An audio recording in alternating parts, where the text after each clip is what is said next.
published 14:26 Eastern Standard Time, the 8th of January 2018, updated 19:17 Eastern Standard Time, the 8th of January 2018. The video assistant referee, or VAR, was set up for the first time in an English competitive game at the Amex Stadium on Monday night for Brighton's 2-1 win over Crystal Palace in the third round of the FA Cup. VAR's debut was mostly quiet, until Glenn Murray's late winning goal for Brighton sparked debate over why it wasn't used to see if the ball struck his arm or not.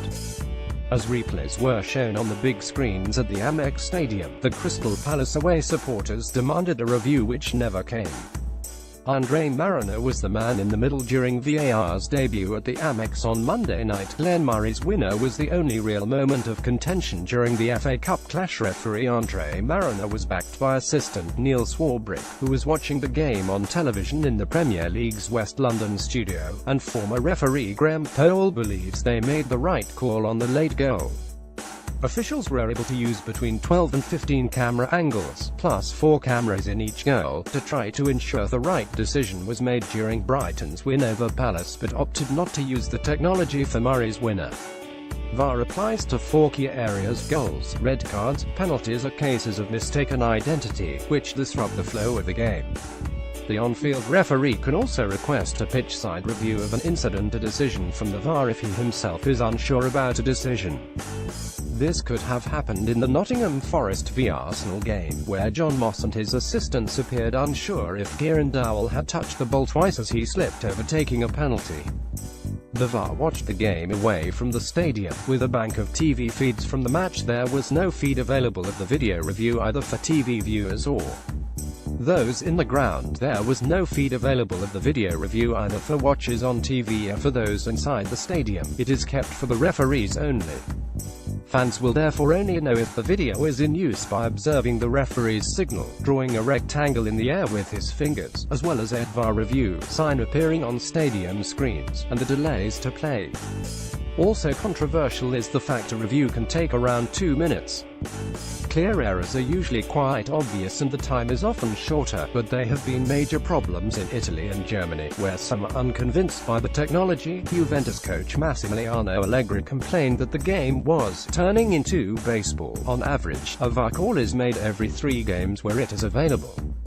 Former referee Mike Riley inspects the video assistant referee system in London. Video assistant referee (VAR) was available for the first time in an English competitive game and off-field.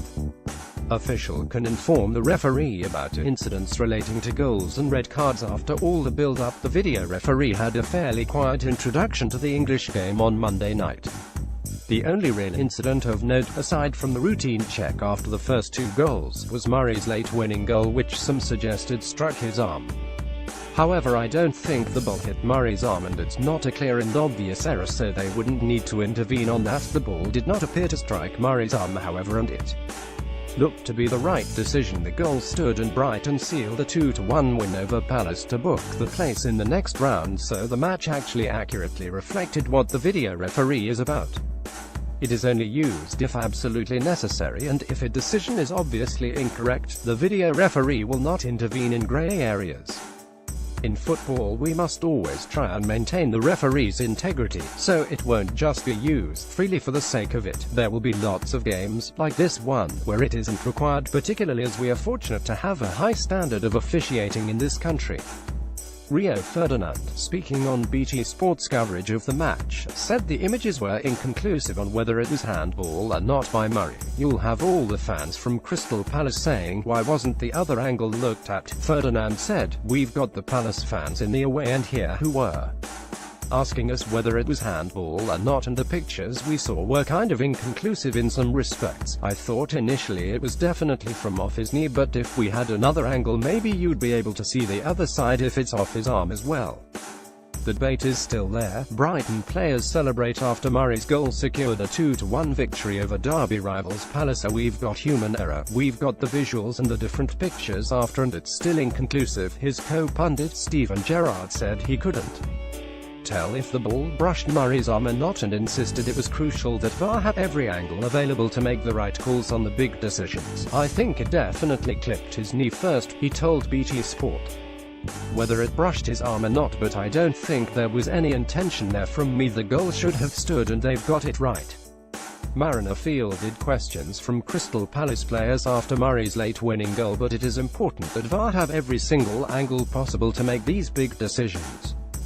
People are going to say you haven't seen it from that angle, and then it keeps the debate going and the argument. There's no point having it. Ferdinand added, it has to be cleared up completely and there can't be left no grey areas. If you've got the actual replays there, that should just be, that's it. Everyone should get all of the different pictures for them to make a decision as once and final that everyone can agree on. But when you don't get certain pictures and people at home are saying, why are the people, the powers that be getting the right pictures?